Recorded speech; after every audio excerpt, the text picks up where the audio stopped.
Hey y'all, I'm Edmund, And I'm Heather. and this is All Positive Reviews.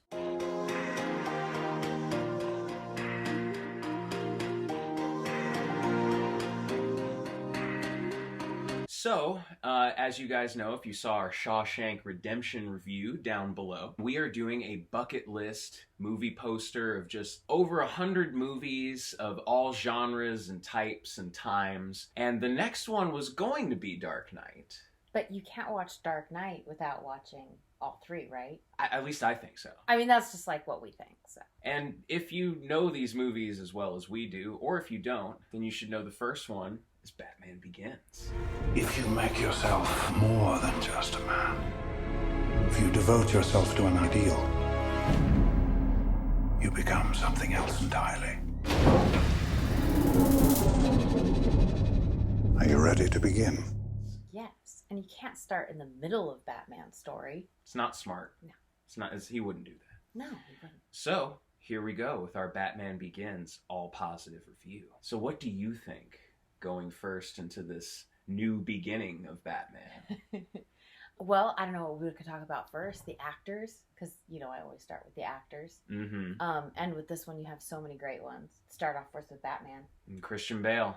Who does a great job. I can't say like he's my favorite Batman because I can't pick favorites. There's so many and I'm kind of used to Batman changing, but he does a great job. He does, and I especially, not just his Batman, I love his Bruce Wayne. Yes. Here, because you definitely feel this Bruce Wayne as someone who, it's not just that he's tortured from the death of his parents, but he wants to make Gotham a better place. He wants to do the old Batman adage of he's trying to create a world where he is not necessary. Right. That's really what he's going for here. And you can tell, you can feel it throughout the whole thing. And he sells it. He's great. Yes. But alongside him, you have such wonderful other people. You have, of course, Alfred. Michael Caine. Yes. Who he captures that kind of sly sarcasm that some of the other Alfreds used to have. Mm-hmm. But he loves this Bruce. Yes. He's very much... That is his family. He cares about him so very much, and you can feel that through the whole thing. There's a real relationship there that you feel like has grown over the years, even though, Bruce has been gone for a while. Really is great that you have a movie that has such action beats. Yeah. And some of my favorite parts are literally just Michael Caine and Christian Bale. Yeah. I wanted to save Gotham. I failed. Why do we fought? So that we can learn to pick ourselves up. You still haven't given up on me. Never. His other confidant, Morgan Freeman, Oh, yes. guest star from our Shawshank review, as Lucius Fox, his sort of man in the chair. Yeah, that would be his man in the chair. And he's kind of the great explanation for all of Batman's gadgets. Yes. And he brings sort of the reality to it. Yeah. Because everything feels like it could exist. Right. In the real world. But he never sounds like exposition man. It's always fun to go and visit him in his little cave of toys. Yeah, because the way they do it isn't like, this is this and this is how it works. He just kind of tells Bruce how to use the stuff. And as he tells and explains everything, it's very fun. It's very intriguing. There would be one other person on his side, though she isn't in the know, would be Rachel Dawes. Right. Who in this movie is Katie Holmes. Yeah. But she has some really good scenes in here too, as the kind of love of this Bruce's life. Yeah. But you believe it because you believe that they were friends. Yeah. Oh, very much so. And you believe how they both are trying to do the right thing, but they're on opposite sides of the law because their beliefs are that different from their experiences. Right. But, these are all good people. Yeah. Very well acted. But, these heroes are only as good as the people they actually come up against. Oh, yeah. I kind of want to start with Scarecrow. I was thinking the exact same thing. Actually, it was funny that you say that, because in my head, the very first thing in that one that I go to is Scarecrow. Not because Ra's al Ghul isn't amazing. He is. But, I don't know, they made Scarecrow, who doesn't seem like a villain that would jump off the comic book and into reality as well. Oh, yeah. But in this one, it feels so real. Yeah, I love the low-tech version of him where, he just had the one mask and the gas, but that's all he needed. Right. Those fear sequences are really cool with him, and they do the thing that I love to see in any Scarecrow story. He does it on Batman, and Batman turns it on him. Yes. It's the best. I love when Batman turns it on him because he looks creepy. Cream. Yeah.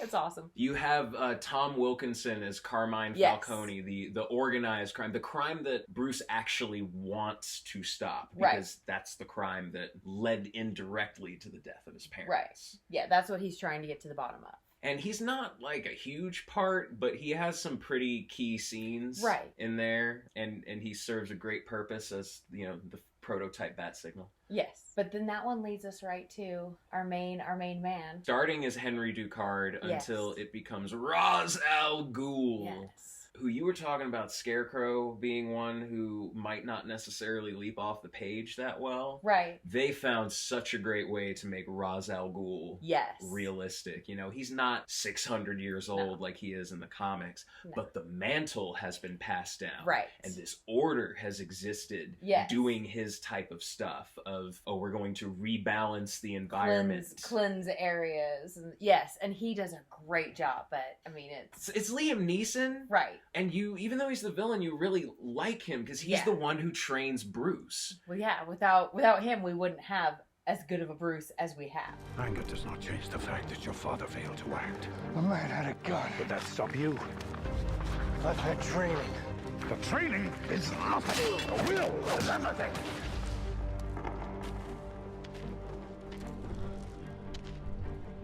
The will to act. And as exciting as it is to see Batman, he's part of the reason that I love the first half of this movie so Yeah. much, of the training, of how he learns theatricality Yeah. and fighting and minding Yeah. his surroundings and fear. Yes. It's all about the fear. Yeah, this one is kind of about fear. Yeah. I think every one of these Batman movies can be kind of traced down like a one word Okay. kind of theme, and this one is definitely fear. Yes, from beginning to end. How it drags you down, how you can channel it, how you move forward from it, and how it can make everything crazy because it goes there. Yeah, very much. What do you think of the action? Oh, it's great. It's so much fun. I don't know what would be my favorite part necessarily. I always have like 10 favorite parts. And this one, all of it is kind of my favorite part. Not that it's equal, because there's definitely better parts and worse parts. I mean, not worse parts, but better parts, and then parts that don't have as much action. But I would say it's kind of all equal in my eyes. It's a very level movie. I agree with that because I think it has a nice variety of Right. action sequences, because you have all the training stuff. Right. But you also you get to have Batman, the kind of ninja, sneaking in and doing Yes. stuff and taking out, one person at a time. Right. You have a great Batmobile chase sequence Oh. with the cops. It's a big black tank. Can I say that I love all the Batmobiles? Mhm. I'm not trying to pick on any of them, but I do think this might be my favorite. The one in this The run. Tumbler. Yeah, I really think that, this is probably my favorite. Over here on the throttle, flip that open and throttle up. This will boost you into a rampless jump. Right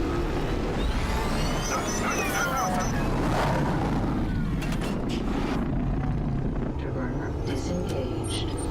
We never could get the damn bridge to work, but this baby works just fine. It's the one that I think would definitely stand up in Yeah. terms of durability, because Yeah. it is a tank. It reminds me a lot of Dark Knight Returns Batman, because he had I call Yes. it the Batmo tank. right.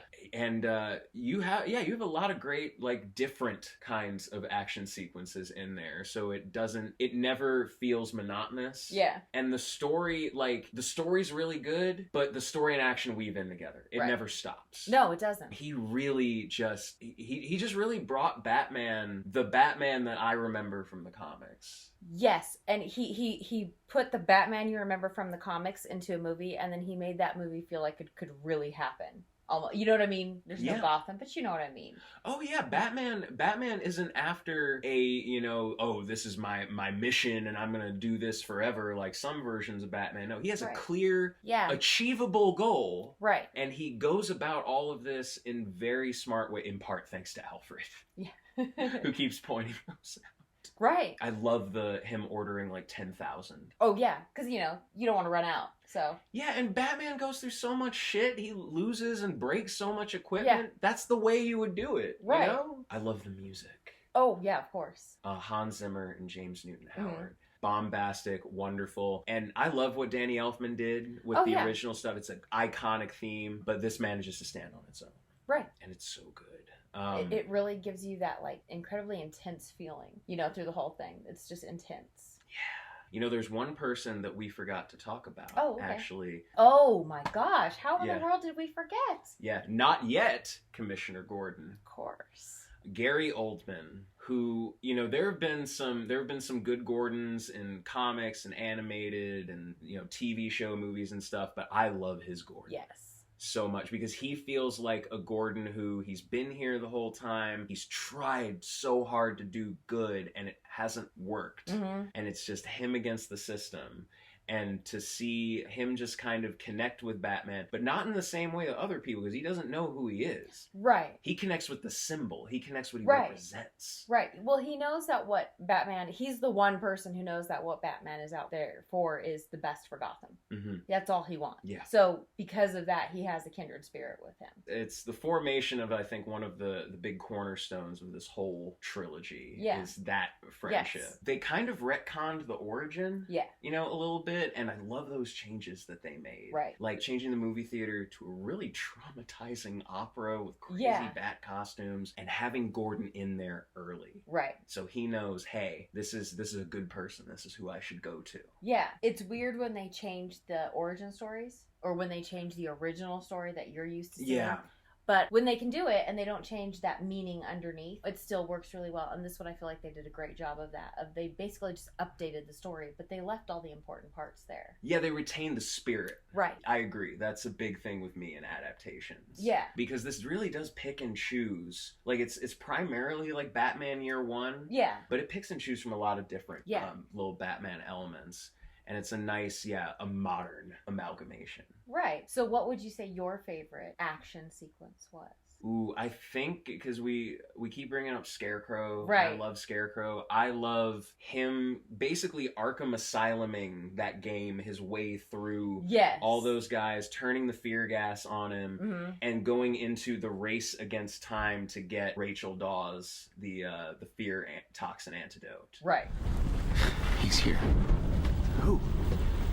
The Batman. What do we do? What anyone does when a prowler comes around.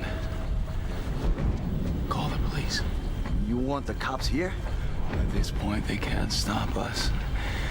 But the Batman has a talent for disruption. Force him outside, the police will take him down. Go. What about her? She hasn't got long. I give her a concentrated dose. All the other stuff is great. Oh, everything's great. Yeah.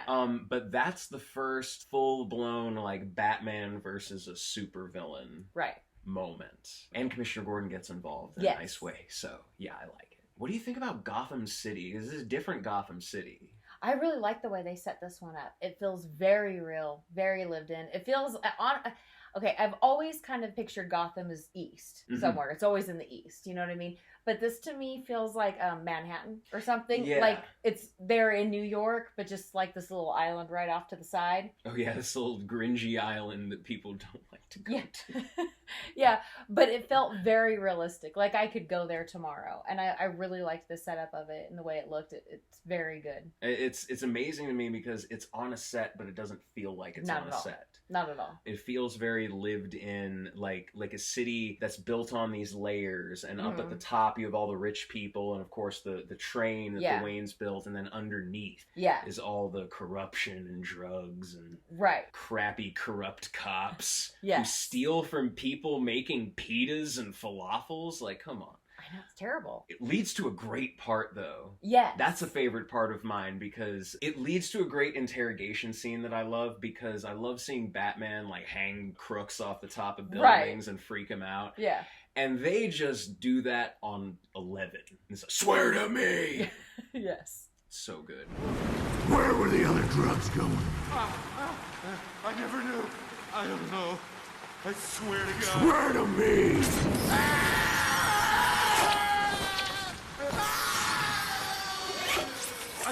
I don't know. I never knew. Never. They went to some guy for a couple of days before they went to the dealers. Why? I really like how it all wraps up and it all comes together. It's a really cool, it's kind of a nice homage to the 1989 Batman, because you had a city that was attacked with gas that Batman had to come in and move away from the city. Yeah. Although with this one, you have a great train sequence, lots of fear gas, Cillian Murphy going nuts on a horse. I don't know what it is, but a train always makes a superhero movie so much better. It does. It really does. It really does. But, you know, I love how it all comes together, and you talk about, like, how it captures the spirit of it. And I do really feel that. Like, this is a hero that I want to succeed, who has all these resources and is intelligent, but he isn't invulnerable. Right. No, not at all. You know, you hit him with the right flaming log piece. Or poison gas. Yeah. And he goes down. Very quickly. He is human. But you really care about him in those sequences. Because, you know, it's not like other ones, you know, in other superhero movies where you feel like they'll be fine. Yeah. Not here. No. There's actually high risk here. So I take it you love it as a standalone movie. Oh, very much so. I would have loved this one if it wasn't 3, but it's a great standalone movie. How do you feel about it as a setup to the next movie? Oh, I mean, I love it, but I also know how much I love the next movie. So. See, Batman Begins was before Marvel made post-credit scenes popular again. So theirs was just like the pre-credit scene. Yeah. But it's great. I remember seeing it the first time in high school, seeing that and just being excited for 3 years straight. Just put it in my eyeballs. But no, I love Batman Begins. So fun to rewatch it with you. Oh, very much. Yes, I'm so glad we did this. Yes, and if you guys haven't watched it in a while, pop it back in. It's one of the great reboots. There's so many now, but it's one of 3, the holy trinity to me, this, Casino Royale, and Star Trek. Anything else you want to add to the button of this? No, I think I'm good. Well, I know Gotham City won't be good because they're about to deal with some shit in our next all-positive review. Yes. The Dark Knight. Which you all know about. You all know why it's good. But we're going to tell you again and more reasons why. It's just fun to talk about good movies. We'll love to talk about not as good movies as well, so feel free to, you know, give us some to talk about. We will. Please But it's really fun to talk about good movies, and this is one of the best. So. Completely agree. If you can check down in the description below, we have some of our other all-positive reviews like Game of Thrones, Handmaid's Tale, our movies from M. Night Shyamalan month, and of course, the previous one on the bucket list poster, Shawshank. As Heather said, we will take any requests, and we also have some other things that are going to be coming down the pipeline, like Mad Men and Sex and the City and some other fun stuff. Please leave a comment down below and just give us something positive. Say hi. We'll say hi back. But anywho, thanks so much for watching. Please like, comment, and subscribe. Stay positive and have a great day.